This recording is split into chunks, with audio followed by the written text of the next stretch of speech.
لا ژێر فەرمایشتی ئاەتی وەجادیلهم بالەتی هی ئەحسەن زانکۆی کەرکووک کۆنفرانسێکی فراوانی بە مەبەستی ڕوبەڕووبوونەوەی توند و تیژی بۆ زانایانی ئاینی سونە و شیعە لە ئێران و عێراق ڕێکخست.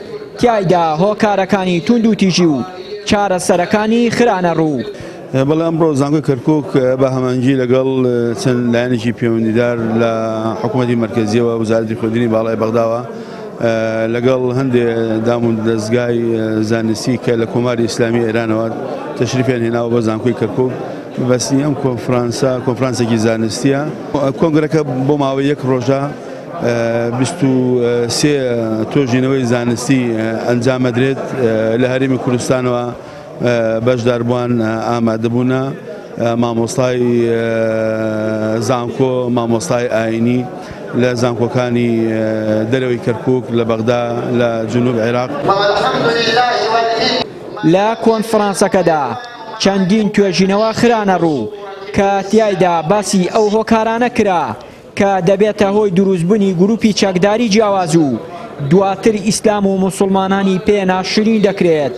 مامۆستایانی ئاینیش دەڵێن توند و تیژی پەیوەندی بە ئاینی ئیسلامەوە نییە. توند و تیژی لە ئەسڵی ئاینی پیرۆزی ئیسلامە مەرفوزە، چونکە ئیسلامی پیرۆز تەنانەت ڕەفزی ئەوە ئەکا ئینسانێکی تر بتۆقێنێ بە ئالەتێک لە ئالەتەکان بە ئاسنێک ئاماژە بۆ براکەی بکات. دیارە خۆی لە خۆیان مەرفوزە ئەم بابەتە، بەڵام دیارە پەیوەندی بە تەبیعەتی ئینسانەکان خۆیانەوە هەیە، یان هەندێک کەس بۆ بەرژەوەندی فکرەیەکی خۆیان یان منهەج و ڕێبازێکی خۆیان هەڵئەسن توند و تیژی ئەدەنە پاڵی ئیسلام بۆ ڕەواژدان بە کردەوە گڵاوەکانیان. التطرف لە هەموو سەردەمێکدا توند و تیژی هەبوو و پەیوەندی تەنها بە ئیسلامەوە نییە، بەڵکو پێش هاتنی پێغەمبەری خوا صلی الله علیه وسلم ئەو دیاردەیە هەبوو و برەوی پێدراوە.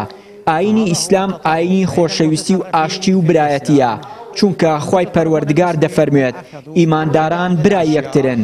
بۆیە لە ئاینی پیرۆزی ئیسلامدا قەدەغە کراوە توند و تیژی بکرێتە سەر مرۆڤ، چونکە ئەوە فەرمایشتی پێغەمبەری خوای صلی الله علیه وسلم لەسەرە کە حرامی کردووە تەنانەت دەست درێژی و توند و تیژی بۆ سەر ئەهلی کتاب ئەنجام بدرێت.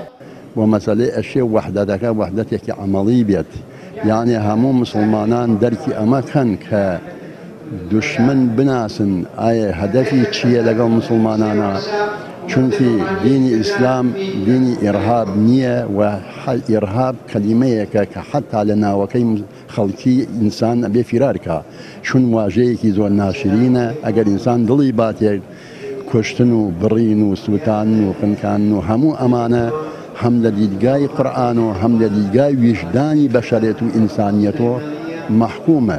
کەسێک فکر ناکەم بیر لە مەکاتوە کەوا کەلیمەی ئیرهاب ترۆڵ لە هیچ زەمان و سەردەمێکا وجودی نەبووە، چونکی وەختی پێغەمبەری ئیسلام هاتووە صلی الله علیه وسلم بە پیاغەمبەری ڕەحمەت و بەرەکەت هاتووە. لە سەرەتای سەرهەڵدانی گروپی جیاجا لە عێراق و بڵاوبوونەوەی توند و تیژی بە ناوی ئیسلامەوە زانایانی ئاینی و پەی مانگا ئیسلامیەکان و هێزە ئیسلامیەکان سەرجەم هەوڵەکانیان خستۆتە گەڕ بۆ وشیارکردنەوەی کۆمەڵگا لە وەرگرتنی ئاینی پیرۆزی ئیسلام وەکو ئەوەی لا قورئانی پیرۆز و فەرمایشتە پیرۆزەکانی پێغەمبەری خوا صلی الله علیه وسلم هاتووە کە ئاینی ئیسلام پەیوەندی بەو توند و تیژیانەوە نییە کە هەندێک گروپ ئەنجامی دەدەن، بەڵکو ئاینی برایەتی و تەباییە و لە هەموو جیهاندا ئاشتی برە و پێدەدات. چیانووری کەناڵی ئاسمانی پەیام، کەرکووک.